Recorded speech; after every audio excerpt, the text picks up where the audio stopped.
When you think of the greatest receivers in Mizzou history, names like Denario Alexander, Justin Gage, and Jeremy Maclin come to mind.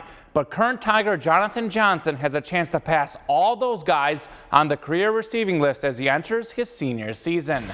Johnson and the Tigers in pads today at Mizzou's third fall camp practice. He needs 883 yards to pass Denario Alexander as Missouri's all-time leader in receiving yards. That may be surprising, but Johnson has been consistent every year, posting more than 700 receiving yards each of the last 2 seasons. The 883 yards he needs would be a career high and a great achievement, but that's not Johnson's main focus.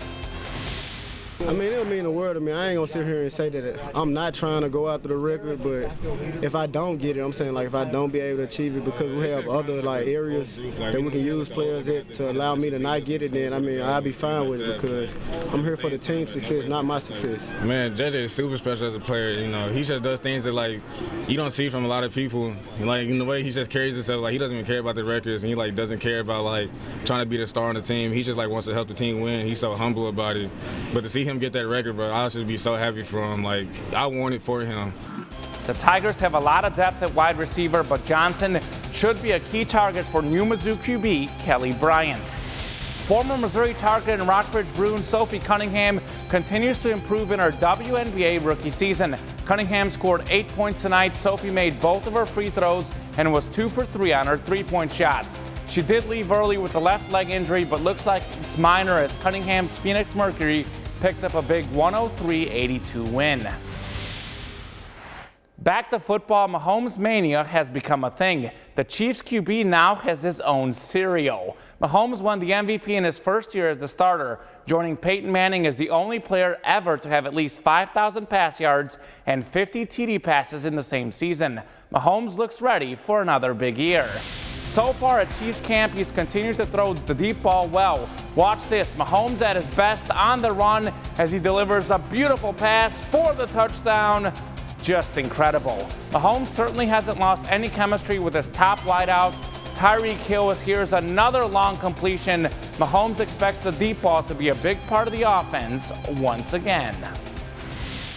Yeah, I mean, that's what we're here for, is to try to push the ball downfield, especially in this training camp. You want to try to take advantage of those deep shots and get that timing down, and I feel like we connected on those today, and we're going to keep working on that, not just Tyreek, but with Demarcus Robinson, Sammy Watkins, Miko Hardman, all those receivers. We're going to keep trying to push the ball downfield and connect on those deep plays, so whenever the season comes, we connect them. The Chiefs open up preseason play next Saturday night at 7 as they host the Bengals. The Cardinals entered the weekend in first place in the NL Central after taking 2 out of 3 against the rival Cubs earlier this week. But things have changed. The Cubs have gone on a winning streak, and the Cards have struggled against the A's, entering Sunday a half game back of Chicago. This only a 2-game series with games Saturday and Sunday. St. Louis activates Matt Carpenter off the IL. Marcell Ozuna recently back too, but he strikes out with the bases loaded in the third. The Cards miss a golden opportunity. But in the fourth, it's the All-Star Paul DeJong who drills the ball deep and gone for the solo homer, 1-0 St. Louis. Adam Wainwright has been great at home this year but struggled on the road. For Waino, unfortunately, this was a road game as he serves up a 2-run double. Former Cardinal Stephen Piscotty scoring here, the Cards down 2-1. In the sixth, more A's offense. Wainwright leaves this one right down the middle, and he pays for it. There's another deep ball. Wainwright allows 3 runs in 5 1/3 innings. Colton Long added an RBI single, but the Cards lose 4-2. They'll play in Los Angeles tomorrow night against the Dodgers, who have the best record in the majors. The Cubs hosting the Brewers, looking for the 3-game sweep. Bottom first, the former Cardinal Jason Hayward goes deep for the leadoff homer. Game tied up at 1. All Cubs from there, though, 3-1 in the fifth until Kyle Schwarber, doing what he does best, as Schwarber smashes the ball for a home run of his own. The Cubs win 7-2, sweeping the Brewers. Chicago now has a 1.5-game lead on the Cardinals in the NL Central. The Brewers are 4 games back. The Royals trying to avoid a 3-game sweep against the Twins. Brad Keller continues to pitch well as he blows it by Nelson Cruz for the strikeout. This game was scoreless after 5 innings. In the bottom of the 6th, Eddie Rosario with a fly ball to right center, but check this out. Jorge Soler laying out for the great diving catch. The Twins do get on the board on the sac fly, though. Bottom 7th, this was just about the only mistake Keller made. He allows just 2 runs over 7 innings as Jason Castro with a shot to center that's just gone for the solo homer.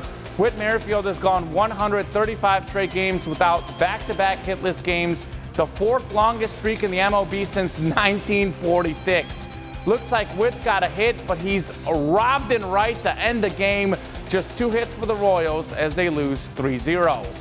Finishing with NASCAR and the Go Bowling at Glen Race, it was all about Chase Elliott. He wins the 1st and 2nd stages, and then Elliott holds off Martin Truex Jr. to win at the Glen for the 2nd straight year. Really dominant race for him. He led it all the way. Absolutely. Elise, we're going to get a final look at the weather before we go.